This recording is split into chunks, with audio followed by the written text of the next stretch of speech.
Salve galera, beleza? Mais uma vez com vocês aqui eu, Cadu Silva, para trazer o vídeo da semana do nosso canal Papo Nada Sério. É isso aí. E como já tinha anunciado, tanto na semana passada como também no nosso plantão, no canal Papo Nada Sério, nós vamos trazer hoje uma série de vídeos que vai falar um pouquinho sobre a história da Paraíba, especificamente sobre um fato que marca de forma definitiva a mudança no estado político do Brasil, saindo a República Velha e entrando a nova República. Isso ocorre devido à Revolução de 1930. Porém, essa revolução ela tem alguns ingredientes interessantes, entre eles um trio, um triângulo que não é amoroso, mas muito conturbado, que se passa justamente no olho do furacão, como costumamos dizer, né? Dentro desse âmbito, esse enredo se desenvolve. Mas os personagens envolvidos, vamos destacar três deles nesses vídeos, Anaís Beris, João Dantas e João Pessoa, eles de fato não se conheciam pessoalmente, mas o que aconteceu na vida deles tem uma ligação direta a tudo que vai acontecer em 1930. E a partir de agora, vocês estão convidados para acompanhar o primeiro vídeo dessa série, Professora Anaís Beris, ou A História de Anaís Beris. Mas antes de começar, peço a vocês que, por favor, deixem o like lá assim que terminar o vídeo. Antes, quem não está inscrito, se inscreve, não deixe de se inscrever. E ao se inscrever, apertem lá o sininho da notificação para que vocês possam estar recebendo semanalmente o aviso de que algum vídeo está sendo postado que vocês já podem acessar para assistir, beleza? E como sempre, no final de cada vídeo, vocês estão convidados, peço de coração, para que vocês deixem seus comentários. Estou sentindo que tem muito poucos comentários, precisamos de mais, beleza? Então, a partir de agora, acompanhe o vídeo da semana no nosso canal Papo Nada Sério. Já já a gente volta.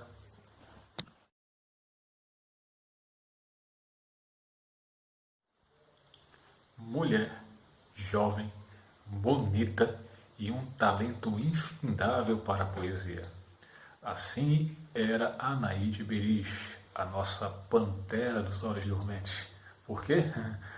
Os olhos grandes e negros, né, que chamavam a atenção de qualquer pessoa. E, na verdade, Anaís Beris, paraibana, duplamente. Por que duplamente? A Anaís ter nascido no estado da Paraíba, nasceu na capital. E a capital, na época que ela nasceu, não se chamava João Pessoa, se chamava Paraíba também. Depois de algum tempo, os fatos ocorridos posteriormente, que inclusive ela esteve envolvida, a mudança do nome para João Pessoa. Mas o que queremos dizer de Anaís Beris? Bom, falar sobre o seu legado, de uma pessoa que viveu a vida como quis viver, sempre questionando os valores da época e propondo mudanças importantes. E a partir do que ela fazia, das suas ações e atitudes, isso ficou muito evidente. Isso na poesia, na educação, na posição política que ela tinha, numa época em que as mulheres, de forma alguma, podiam ter opinião acerca do mesmo. E muitas vezes ela era recriminada por tomar e por deixar clara bem as posições que ela tinha. O que nós conhecemos de Anaís Beris, pouco ou muito, sempre esteve ligado aos fatos conturbados que levaram à Revolução de 1930. Todo um ambiente político, né, que existia na Paraíba naquela época e os fatos que levaram a acontecimentos trágicos que, de alguma forma ou diretamente, ela acaba se envolvendo também. Porém, existem alguns fatos anteriores a tudo isso que contam um pouco mais sobre a história de Anaís Beris, inclusive nos ajuda a entender essa postura, essa personalidade tão peculiar, própria que ela tinha para propor o novo e romper com tudo aquilo que existia naquela época na sociedade tão conservadora. E aí, vocês querem saber mais? Então, assiste esse vídeo até o final. Já na infância, Anaís Beris demonstrava, através de algumas ações peculiares e que quebravam diretamente com aquele padrão habitual, que ela levaria para a sua vida adulta ações, né, e predicados que indicariam a disposição dela de romper com o que era tradicional naquela época. Já na juventude, ela cursou, né, o curso de formação de professores na Escola Normal, sendo a melhor, né, da sua classe, se formando no ano de 1922, aos 17 anos, e muito bem ladeada, né? Já na sua postura, né, de analisar o ensino e de propor mudanças, ela começa a utilizar o seu discurso libertário para influenciar diretamente os destinos da educação também. E nisso ela soube fazer como ninguém.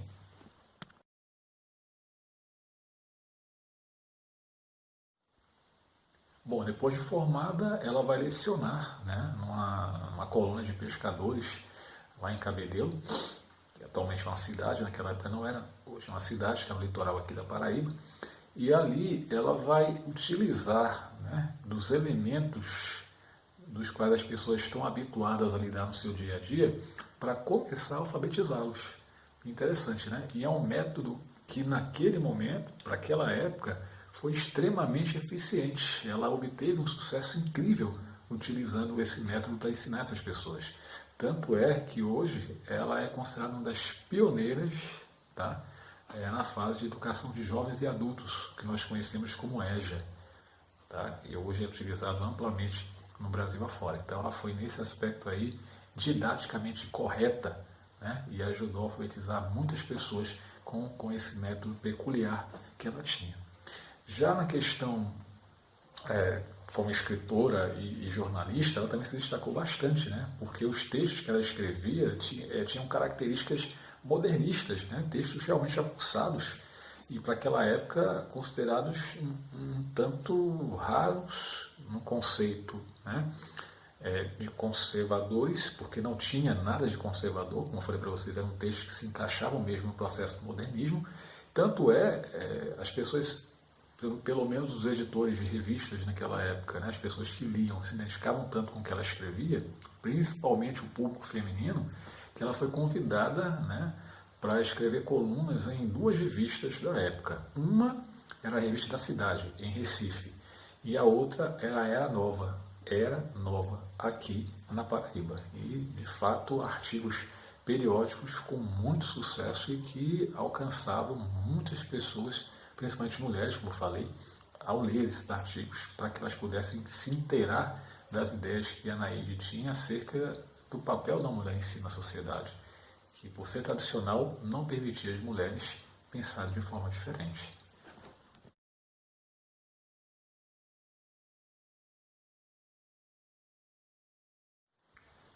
E aí a gente chega a uma outra faceta dela, que é justamente o papel da feminista. Você falar de feminismo na época de Anaís Beris. Mas é nessa época que esses movimentos, o movimento feminista em si, ele começa a ganhar um engajamento muito maior aqui no Brasil, né?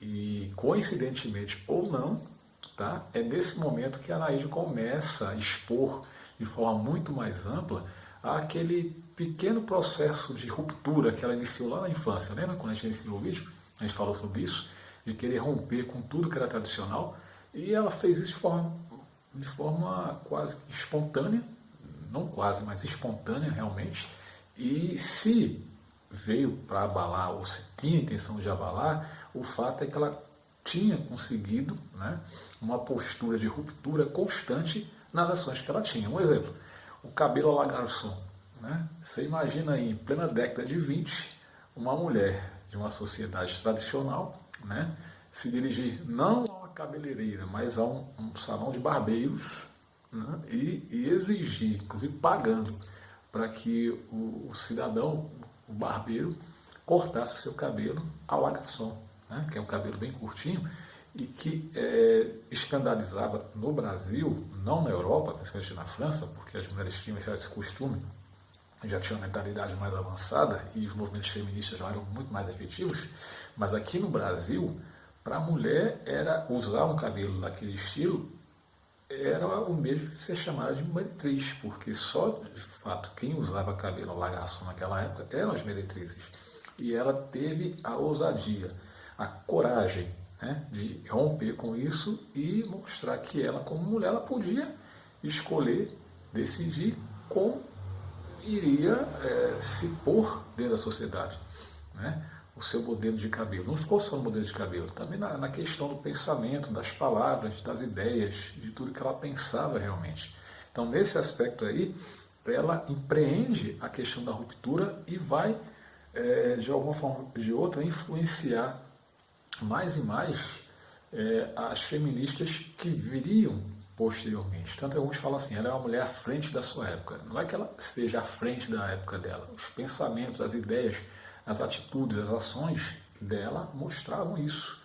E aí alguns falam, fazia para escandalizar. Mas é difícil a gente, de fato, cravar ou julgar de que era para isso. Né? Existia uma espontaneidade da parte dela, que é diferente, e se causava alguma estranheza ou se impactava as pessoas, é porque as pessoas não estavam acostumadas com aquele tipo de comportamento, mas era algo natural para ela, e era isso que ela queria passar através das atitudes que ela tinha, né, com relação a isso aí. Então imagina aí, ela, na postura dela, corta o cabelo, curto. Ninguém faz isso, ela fez. Tem uma postura de questionar o modelo tradicional que direcionava, como sempre direcionou, o destino das mulheres, que vocês sabem muito bem, eram criadas, né, educadas, para se tornarem boas esposas e boas donas de casa, sem pelo menos, né, terem a oportunidade de conhecerem coisas novas, de conhecerem, de fazerem coisas diferentes, de ousarem ter um outro destino, buscar outros caminhos, enfim, ter uma vocação, né, profissional, de vida, seja o que for. A mulher condicionada para ser uma boa esposa e também uma boa dona de casa, além de boa mãe. Praticamente isso. Tanto que nos poemas que ela fazia, ela era também poetisa, poeta, ela questionava muito, né, essa questão da mulher ser criada especificamente para ser dona de casa, mãe e esposa. Tanto que ela foge praticamente, completamente desse modelo, dessa ideia. Né? Professora, poeta, jornalista e feminista. Quer dizer, de fato, ela foi uma mulher não à frente da sua época, mas com ideias bem à frente daquela época.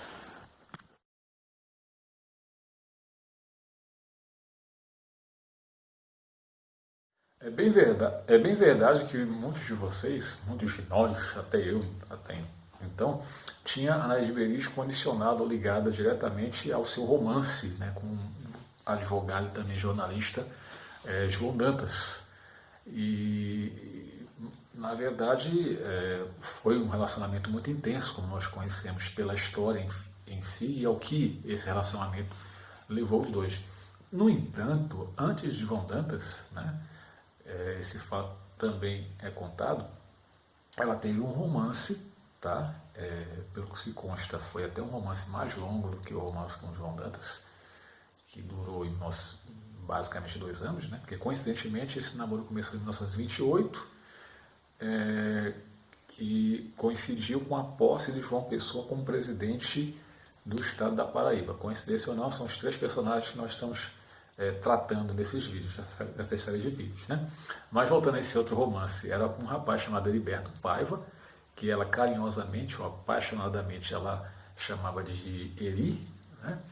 E a prova de que esse romance era basicamente um romance não com cunho adulto, mas mais de características de adolescentes, talvez aí alguém que ela se relacionou depois, né, que saiu da escola normal, nos primeiros anos em que ela começa a lecionar, já que ela começa a ter relacionamento com João Dantas aos 23 anos. Então, pouco antes que isso, ela teve, então, esse envolvimento com o Heriberto Paiva, o Eri. E há quem consta as cartas que eles trocavam entre si, né? E, inclusive, a existência de uma caderneta, de um caderno agenda, onde ela costumava guardar as cartas e escrever cada fato ocorrido, né, no relacionamento entre os dois, inclusive o fim dele, né, que é escrito numa das folhas, no final da página desse caderno diário, e ela de fato mostra isso aí. Era comum um tratamento entre os dois, né, bem, queridinho, maridinho, e assim sucessivamente, o que prova realmente que ela não teve apenas João Dantas como uma pessoa a se ter relacionamento. Então, basicamente, aí se elevam a 2. Só depois, como eu disse para vocês, em 1928, ela começa o relacionamento com o advogado João Dantas, que viria a se tornar o inimigo político de João Pessoa. E esse fato em si, embora não comentado com a família dela, ela acaba levando, né, a um envolvimento amoroso. No entanto, a questão amorosa vai adentrar na questão política e ideológica também, como a gente vai observar já já.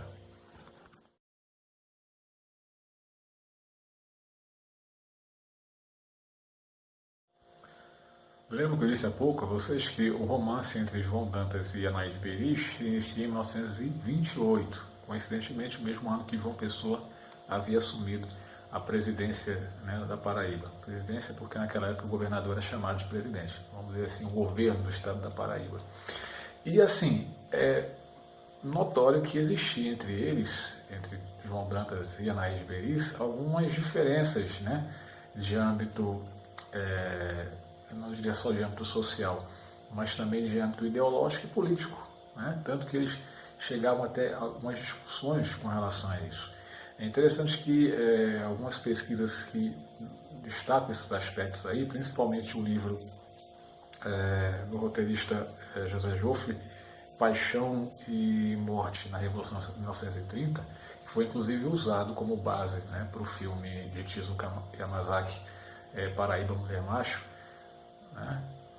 Teve Tânia Alves no papel de Anaís Beris e o Cláudio Mazo no papel do João Dantas, além do Valmor Chagas no papel de João Pessoa. Então, assim, essas fontes em si, elas implicitam justamente essas discordâncias ideológicas e políticas existentes entre os dois, mas que, pelo enredo, tanto do livro como também do filme, a forte atração, o sentimento de paixão, o amor entre os dois acabavam sendo mais fortes, né, fazendo com que eles se mantivessem ali unidos, juntos, né, independente dessas diferenças ideológicas, tá? E é justamente essa aproximação amorosa que, de alguma forma ou de outra, né, naquela época, após os fatos, né, trágicos ocorridos entre os dois, que vão levar, né, as pessoas a terem ou a falarem também que a Anaís Beris foi uma das responsáveis por aquele assassinato, pela morte de João Pessoa, uma das causadoras daquilo tudo. E eles têm que entender que todo o enredo vai em cima de um imbróglio bem interessante, porque entra no contexto político, entra numa crise política dentro da Paraíba, que por tabela vai se estender pelo Brasil, uma pressão sofrida então pelo presidente João Pessoa após as eleições de 1930, né, todo aquele contingente de embargos econômicos por parte do governo central à Paraíba, tá?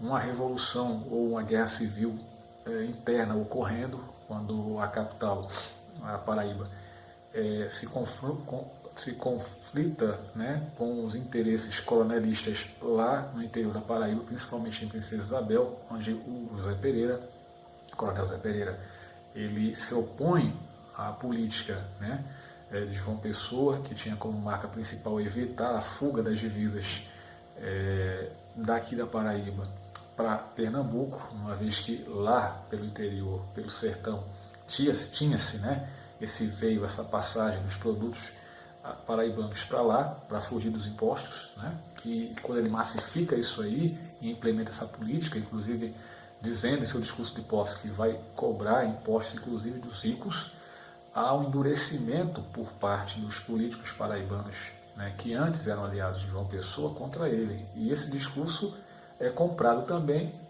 pelo governo central, uma vez que nós vivemos, conforme já foi abordado em outros temas aí, o período do coronelismo, né, do café com leite, a política dos governadores, que eram justamente as oligarquias regionais que davam sustentação a esse tipo de política e concordemente a quem estava na presidência da República. E aí o envio de armas para a princesa, um incentivo de fato para que essa guerra continue, os embargos contra João Pessoa, tudo isso para que houvesse uma intervenção federal no Estado, João Pessoa fosse deposto, né, e alguém de confiança da presidência da República internamente assumiria o governo e acabaria então com essa resistência por parte de João Pessoa.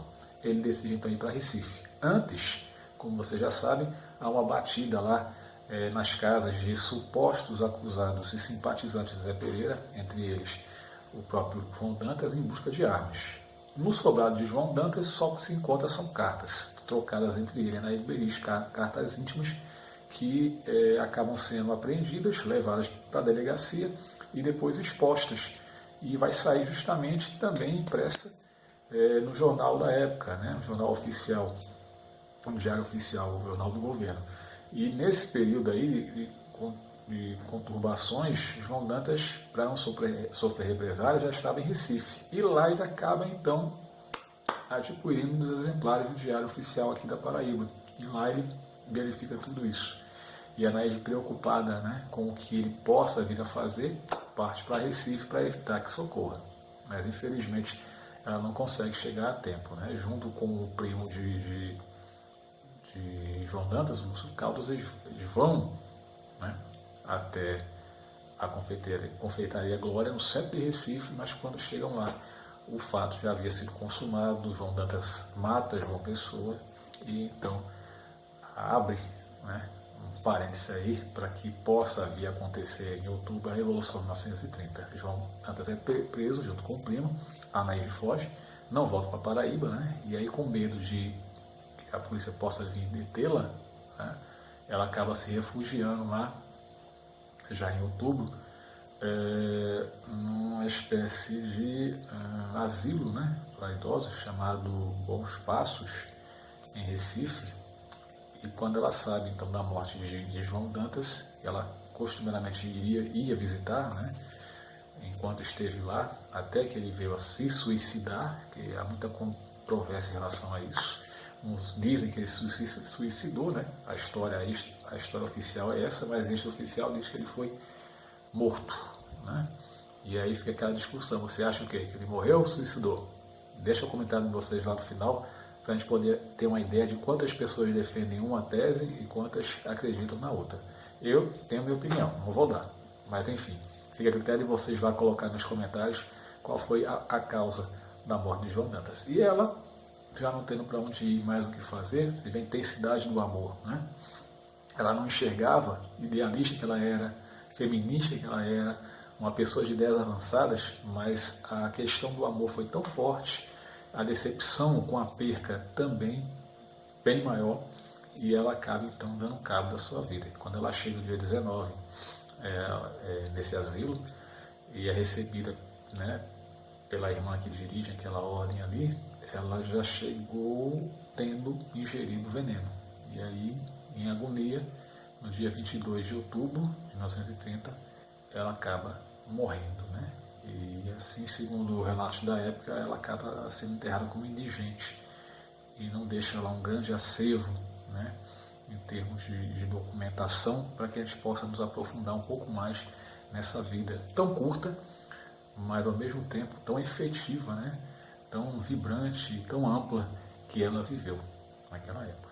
Então essa foi a história de Anaíde Beris, gente. Embora trágica, deu para perceber que ela foi uma pessoa muito ativa, né, que inclusive dentro do contexto da Paraíba, uma feminista ativa, né, e pelo menos deixou um exemplo de uma mulher que lutava pelo que queria e corria atrás, né? E ela, pelo simples direito de poder amar livremente, né, e expressar livremente suas ideias, ela deu a cara a tapa e infelizmente teve um fim tão trágico como este, certo?